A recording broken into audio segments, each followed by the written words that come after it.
The Terminator cinema script 1982లో పూర్తయింది. ఒక ప్రాణాంతకమైన mission complete చేయడానికి భవిష్యత్తు నుండి వచ్చిన ఒక సైబర్గ్ గురించి ఉన్న సైన్స్ ఫ్రిక్షన్ మూవీ ఇది. ఈ సినిమాని డైరెక్ట్ చేయడానికి కెమెరాన్ తన స్క్రిప్ట్ను అమ్మాలనుకున్నాడు. అందుకోసం చాలా ఫిల్మ్ స్టూడియోల చుట్టూ తిరిగాడు.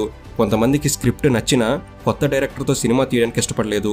కానీ పసిఫిక్ వెస్టర్న్ ప్రొడక్షన్ వ్యవస్థాపకురాలు గేల్ హార్డ్ కెమెరాన్ తీసుకొచ్చిన టెర్మినేటర్ స్క్రిప్ట్ని $1కి కొన్నారు. ఇక ఆ సినిమాకి కెమెరాన్ డైరెక్టర్ మరియు హార్డ్ ప్రొడ్యూసర్. ముందుగా ఈ సినిమాకి లాన్స్ హెన్రిక్సన్ని హీరోగా అనుకున్నారు. కానీ సైబోర్గ్ బాడీ బిల్డర్ అయిన ఆర్నాల్డ్ అయితే సరిగ్గా సరిపోతాడని కెమెరాన్ అనుకున్నారు.